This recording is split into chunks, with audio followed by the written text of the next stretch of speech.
সকাল বেলাতে বিকাল বেলা তাই হয়ে যাবো গা, এটা কি মান্না নেওয়া যায়? মান্না নেওয়া যায়? আপনি তার লেগে গেছেন লুঙ্গি কিনতেন বাজারও, সকালবেলা তার লেগে লুঙ্গি কিনতেন গেছেন, তার লুঙ্গির আগেরটা ছিঁড়া গেছে গা, একটা লুঙ্গি কিনার দরকার, আইয়া দেখেন কি লুঙ্গি 3 পিস, লুঙ্গির জায়গা তখন 3 পিস কিনোনের কাম লাগছে, লুঙ্গি ফেরত দিয়া 3 পিস আনোনের কারবার লাগছে। এটা মন্ডায় যা ধরে তা করো, এই দেশের মুসলমান সব মেনে নেয়।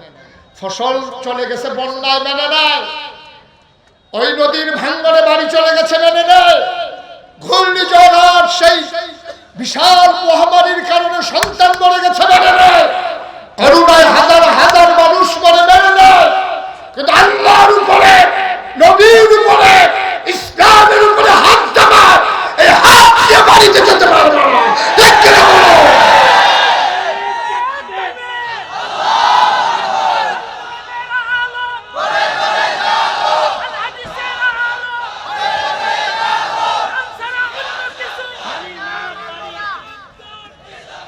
যুগে যুগে যুগে যুগে ইসলামের বিরোধিতা করার জন্য অনেক পায়তারা হয়েছে।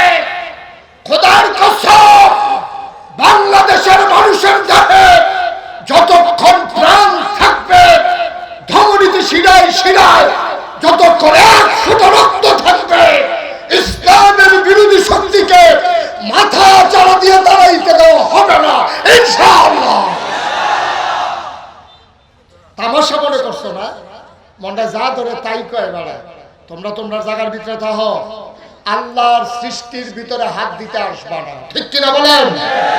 আল্লাহ যাকে পছন্দ ছেলে বানিয়েছেন, যাকে পছন্দ মেয়ে বানিয়েছেন, মনে মনে বলতে কোনো কারবার নাই, মনে মনে হগিরানি নাই, মনে মনে নামাজ, মনে মনে রোজা, এখন মনে মনে আমি মাইয়া ফলায় চিন্তা করতেছে আমি মনে মনে ভাইয়া গেছি, মনে মনে কিচ্ছু না। ঠিক কিনা বলেন? আল্লাহ যেন আমাদের সবাইকে হেফাজত করে, সবাই পড়ো আমিন, জুড়ে পড়ো আমিন।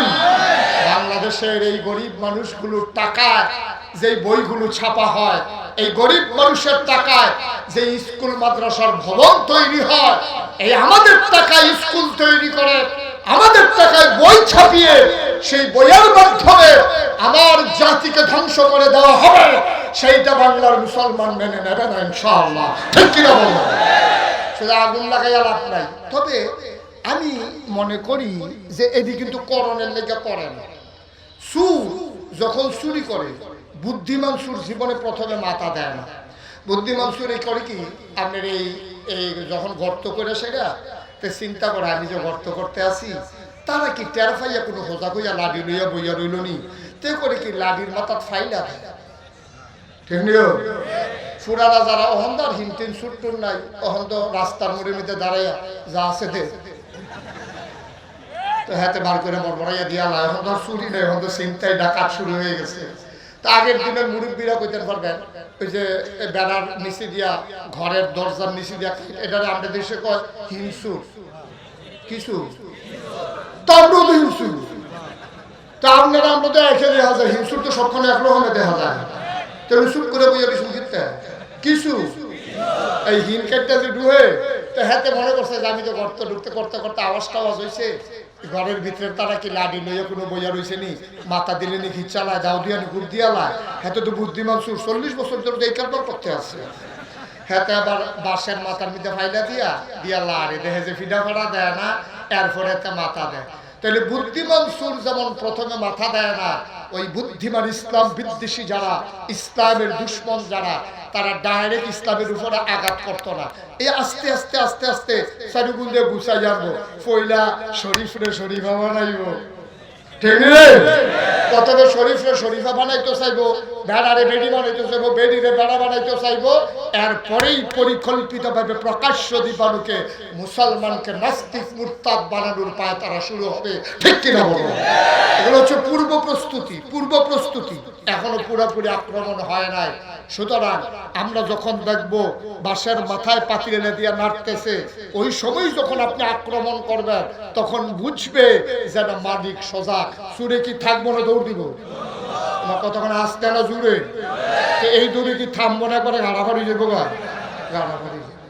আর আপনি যদি কর সুর যাইছে খালের হই ফারো, আমি দই ফারো, পরের দিন মিটিং হয়েছে, চুরি হয়েছে, পরে বাড়ির সকলে মিলে মিটিং করতে কি থাকে আমরা তো গ্রামের মাঝখানে বাড়ি জীবনে তো কোনোদিন চুরি হয়েছে না, চুরিটা হইলো কেমনে একটা খেয়ে সেরকম আমি তো পুরা হজা কত সজাগ থাকতে আবার সুর ঢুকলো কেমনে সুর যখন হেই ফারো আমি নেই ফারো সাইয়া রুইছি না আমি কত তুই শুইয়া সাইয়া থাকলে সুর ঢুকে কেমনে সুর যখন ফুলটা ফাড়িয়া আইতাছে আমি নাস্তে করে ভিতর বাইতাইয়া বসছি সুরের দিকে তুই ভিতর বাইতে সুর কিনছি সুরের ভিতরে ভিতর বাইতাইয়া বসছে আমি ঘরে ঢুকালাইছি না তো সুর কয়ে ডাক দিতে পারো দিছি তো কোন সময় সুর যখন উড়ানো আছে আমি তো ঘরের ভিতরে জানার দিয়ে চাইতে আছি কিতা করে সুরে যখন দেখলাম যে ভিতরে ঢুকছে আমি কি আর ঘর আমি ঘর উঠে গেছি কেনা এবার যখন দেখলাম যে সুরে বস্তার ভিতরে মাল ভরতে আছে আমি তো চাইয়া রয়েছি বস্তার ভিতরে মাল ঢুকাইতে আছে আমি তো নিজের চোখে চাইয়া রয়েছি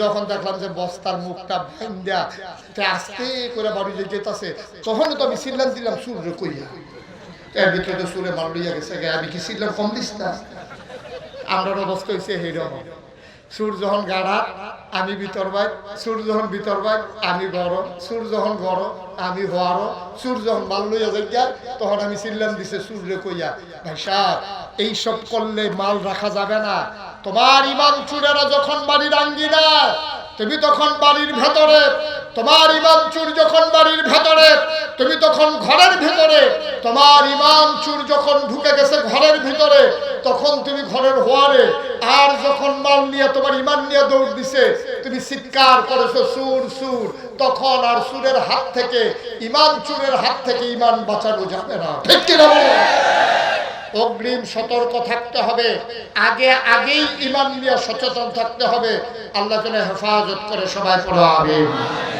কষ্ট হইতেছে না ছেড়ে দেওয়া দরকার আর সামান্য একটু আল্লাহ যেন হেফাজত করে সবাই পড়ো আমিন তাহলে এক নম্বরে আল্লাহ মহামূল্যবান যে তিনটা জিনিস দিয়েছেন এক নম্বর কি কথা বলে এক নম্বরে কি আকল দুই নম্বরে কোরআনুল কারীম দুই নম্বরে কি কথা কথা দেখি দুই নম্বরে কি কোরআনুল কারীম এই কোরআন আল্লাহ আমাদেরকে দান করেছেন আমরা এমনি কোরআন পাই না আল্লাহ তাবারক ওয়া তাআলা আমরা দরখাস্ত দিয়েছি আল্লাহর কাছে ইহদিনাস সিরাতাল মুস্তাকিম হে আল্লাহ আমাদেরকে সহজ সরল রাস্তা দেখাই দাও আল্লাহর কাছে চাইলে আল্লাহ দেয় নাকি দেয় না কথা বলা দেয় নাকি দেয় না আল্লাহর কাছে চাইলে আল্লাহ দেয় আল্লাহ কয় উদউনি আস্তাজিব লাকুম বান্দা তুই আমারে ডাক দিতে দেরি আমি জবাব দিতে দেরি করি না আল্লাহ কয় আল্লাযীনা জাহাদু ফিনা লানাহদিয়ান্নাহুম সুবুলানা ইন্নাল্লাহা লামাআল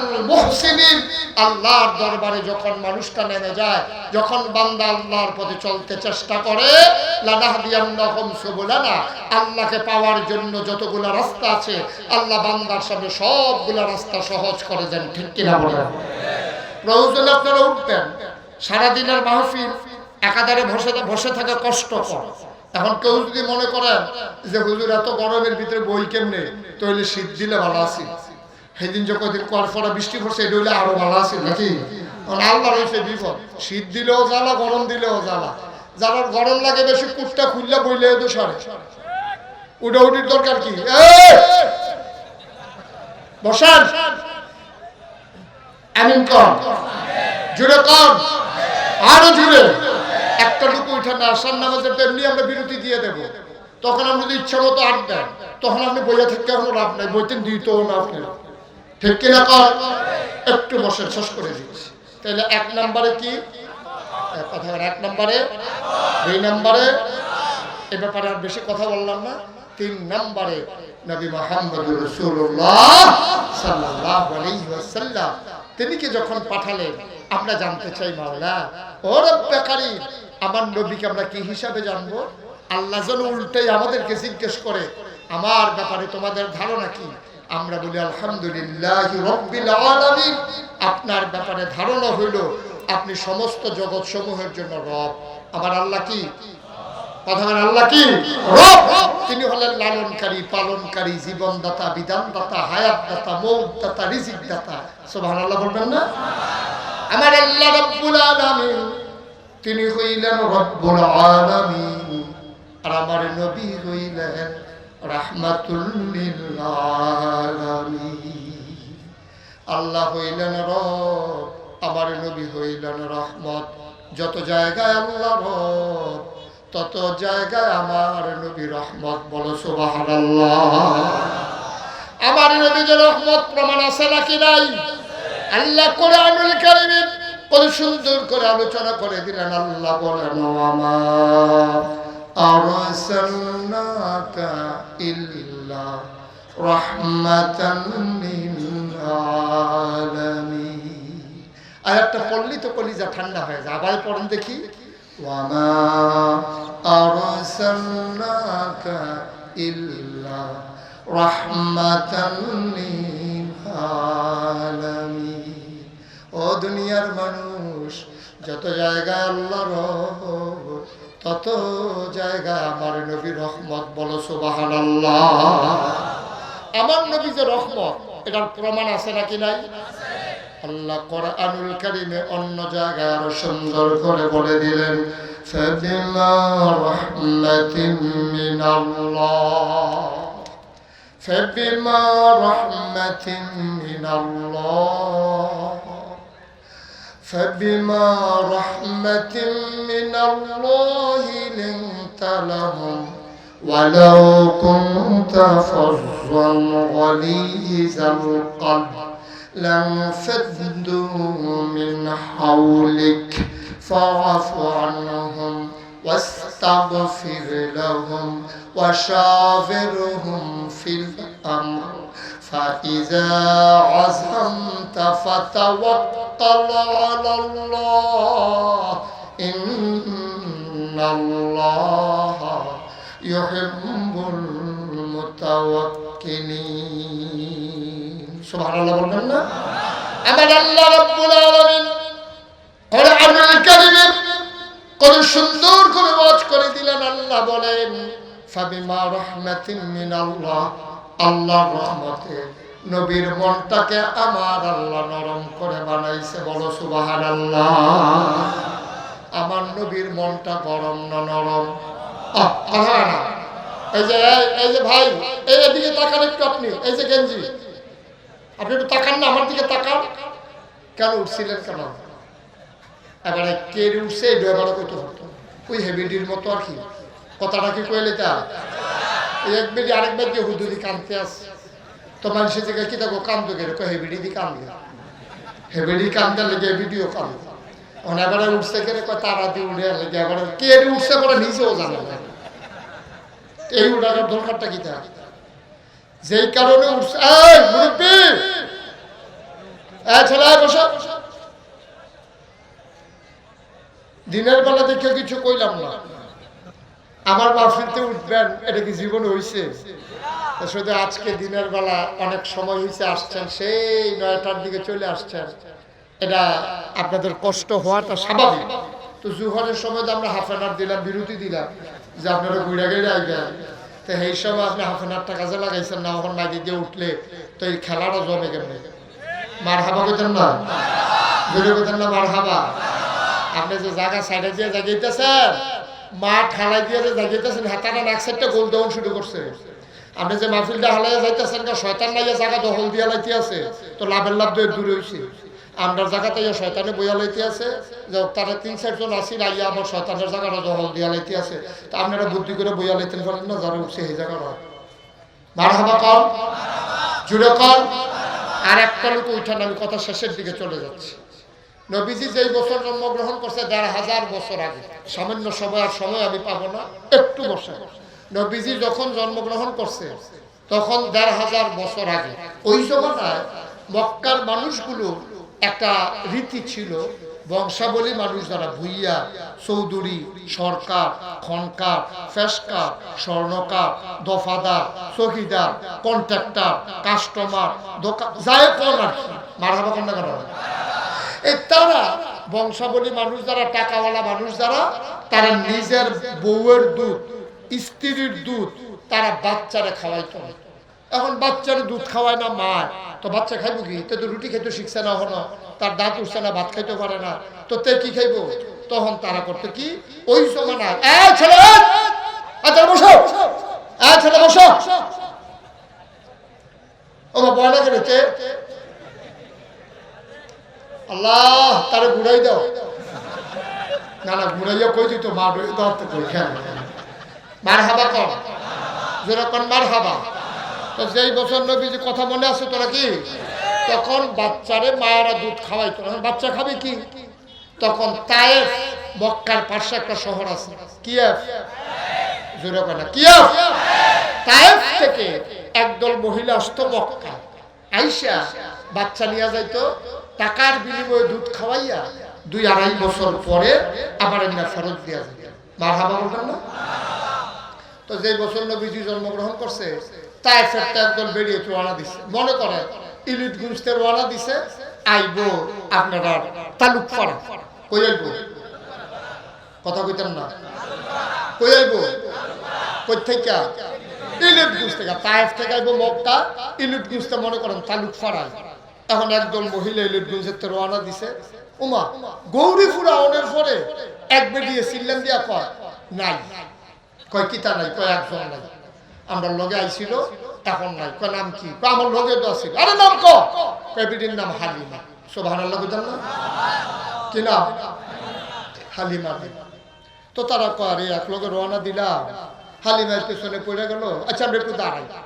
সবাই বাস স্ট্যান্ডে দাঁড়াই ফুক দিকে চাইয়া রয়েছে না কোনো খবরও নেই। তাকে একজন এক এক মন্তব্য করতে আছে তার উঠটা তো খুব দুর্বল এটা তো আগে খুব আস্তে আস্তে দেখছি আমরা সবার ফিসে দিয়ে রওনা দিছে আমার মনে হয় উঠটা বোধহয় শুয়া লাইছে এটা বোধহয় জব করে বাঘ বোয়াইয়া ব্যস্ত আছে তারা বোধহয় আইতো হাঁটতো না। তো অনেকে কয় যে আমরা হলো দাঁড়িয়ে থাকলে সারবো তালুক ফাড়া পর্যন্ত যাওয়ার লাগবো শীত খেললে বিকাল ছুট করিয়া তো যাইব গা আমরা গিয়া সেরা বাচ্চাটারে লইয়া আবার আওয়ান লাগতো না এবিডি লিগা দাঁড়িয়ে থেকে লাভ নাই চলো সবাই যাবে। তো সব মিল্লা আছে তালুক পাড় হয়েছে আইএসএরা দেখছে কোন বিল্ডিং আছে কার বাপ জাপান থাকে কার বাপ ইটালি থাকে কার বাপ আমেরিকা থাকে এরকম বাচ্চা বাচ্চা এই ধনী ধনী বাচ্চাগুলা লইয়া সব মহিলারা আবার ফেরত রওনা দিছে। ফেরত রওনা দিয়া যখন আপনার কি কয় এই গৌরীপুর বাস স্ট্যান্ড ফারিয়া সামনের দিকে গেছে একটা জায়গা আছে আপনার রায়পুরা আসেনিও এই রায়পুরা গেছে পরে দেখে যে হালিমায় আইতে আছে তারা কথা কানা তো তারা হালিমা ক্রস করছে রায়পুরা ক্রস করছে পরে হালিমায় দেখে সবার কুলো দুইজন কইরা বাচ্চা বাপের কুলো একটা মার কুলো একটা ওয়া ওয়া কান্দানা এরকম ইয়ে করতেছে। তারপরে হালিমাকে কি দেখো তোরা কি বাচ্চা লইয়া ইয়ে করছ তোর লেগে বইয়া থাকা আমরা তো ইলিট গুঁজতে তোর চাই আসতাম না তোর কোনো খবর নাই তার লেগে আমরা গিয়ে বাচ্চা লইয়া ইয়ে করছি। তা হালিমাকে আর বাচ্চা নাই সব ভালো লাগে না কেন একটা মাত্র বাচ্চা আছে বাচ্চাটা এতিম এই জন্য আমরা তার ঘরের কাছেও যাই নাই এতিম মানুষ চলে এসে কষ্ট করে আর বাচ্চার বিনিময়ে টাকা দিব করতে এর লেগে আমরা ফিরাইয়া করছি ওই ঘরেও গেছি সবার কোলে বাচ্চা। হালিমার স্বামী ডাক দিয়া কয় হালিমা গো চলো বাচ্চারা দেখে আসি পছন্দ হইলে না বনাইলে নাই। হালিমা ডাক দিয়া কয় দরকার নাই এই বোধহয় এবছর বোধহয় ভাগ্যে আমাদের বাচ্চা নাই চলেন ফেরত চলে যাই। হালিমার জামাই অনেক বুঝাইয়া শুনাইয়া নিয়ে আসছে তালুক পাড়া। কই আছে তালুক পাড়া আইসা দেখে যে ইমাম সব মসজিদের সামনে দাঁড়াই রইছে। হালিমার জামাই কয় হুজুর বাড়ি কোথায়? কয় বাড়ি কই জিজ্ঞেস করে লাভ নাই এই এলাকায় থাকি ঘরে ঘরে দাওয়াত খাই সব ভোর চিনি কার কাছে আইছেন বলেন? একটা ছেলে নাকি আছে মোহাম্মদ তার নাকি আব্বা নাই তার ঘরটা কোনটা? হুজুরে ডাক দেয়া কয় ও বুঝছি আব্দুল্লাহ ভাই সাহেবের কথা কইতে আছেন তার আব্বার নাম আব্দুল্লাহ মায়ের নাম আমেনা দাদার নাম আব্দুল মুত্তালিব বাচ্চারা ইতিম তার আব্বা সেই বাচ্চা যখন মায়ের পেটের ভেতরে বাচ্চা তখন ওই বাপ মারা গেছে বাচ্চা বাবার মুখ দেখে নাই বাবা বাচ্চার মুখ দেখে নাই। ওই যে কাবা ঘর সুবহানাল্লাহ না ওই যে কাবা ঘর কাবার উত্তরে যে ছোট্ট ঘর এইটাই মা মেনার ঘর। হালিমার স্বামী আর হালিমার বাচ্চার নাম আব্দুল্লাহ তিনজন মিলে দরজার সামনে গিয়ে দাঁড়ালেন।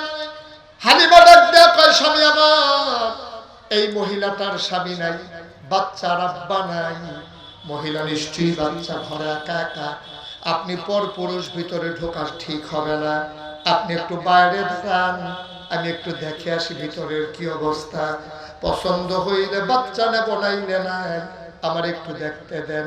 হালিমা দরজায় গিয়ে দাঁড়ালেন। হালিমা কয় দরজাটা ভেতর থেকে বন্ধ। আমি দরজা দাঁড়াইয়া সালাম দিলাম, আসসালামু আলাইকুম। ভেতর থেকে মহিলা কণ্ঠ, ওয়ালাইকুম আসসালাম ওয়া রাহমাতুল্লাহ। ভেতর থেকে আমারে ডাক দিয়া জিজ্ঞাসা, কে কে দরজায় দাঁড়াইয়া সালাম দেয়? হালিমা কয় আমার নাম হালিমা। কয় কোন হালিমা? কয় আমি হালিমাতুস সাদিয়া। কয় চিনলাম না। কয় আমার বাড়ি তায়েফে বাচ্চা নেওয়ার জন্য আসছি। ভেতর থেকে আমেনা ডাক দেয়া কয় হালিমা, ও হালিমা, তোমার বুঝি আমার বাচ্চার লাগে মায়া লাগছে গো হালিমা? সকাল থেকে কত মহিলা বাচ্চা নিয়ে গেল, আমার ঘরের সামনে দিয়ে গেল, ওটার পায়ের শব্দ শুনলাম, বাচ্চাদের আওয়া কান্না শুনলাম, একটা মানুষ আমার ঘরের দিকে তাকালো না। তোমার বুঝি মায়া লাগছে গো হালিমা? আহলান সাহলান মারহাবা, মোস্ট ওয়েলকাম, আমার ঘরে তোমারে স্বাগতম। এবার আমেনা হালিমা ভিতরে ঢুকলেন।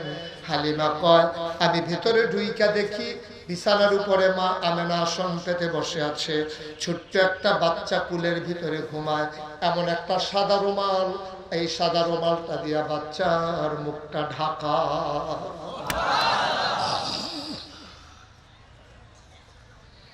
হালিমা কয় আমি ডাক দিয়া বললাম আমেনা, বাচ্চা নেব এমন কোনো কথা নাই, পছন্দ হইলে নেব নাইলে নেব না, দয়া করে বাচ্চাটার একটু দেখাও, একটু প্রাণ ভরে দেখে নেই। আমেনা ডাক দিয়া কয় দেখে নাও নয়ন ভরে। হালিমায় ডাক দেয়া কয় দেখবো কেমনে রুমাল দিয়ে ঢেকে রাখলে। আমেনা টান দিয়া পর্দাটা সরাই দিলেন। এবার হালিমা কয় পর্দাটা যখন সরাইল, আমি দেখি শুধু একটা বাচ্চা ঘুমায়। খোদার কসম, আমি জীবনে অনেক বাচ্চা দেখেছি, এমন সুন্দর বাচ্চা আমার জীবনে আমি আর একটাও দেখি নাই।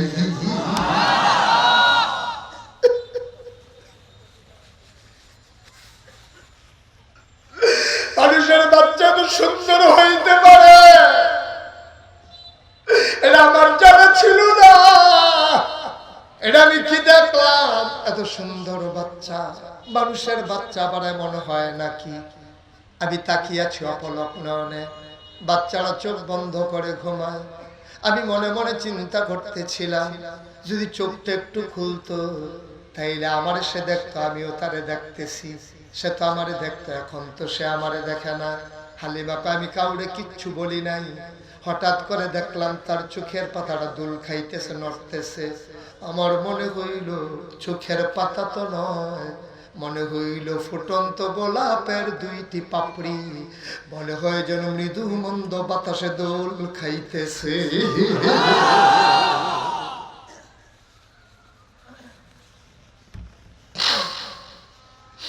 বাচ্চারা চোখ খুলে তাকালো, আমি তো তাকিয়ে আছি আজ থেকেই।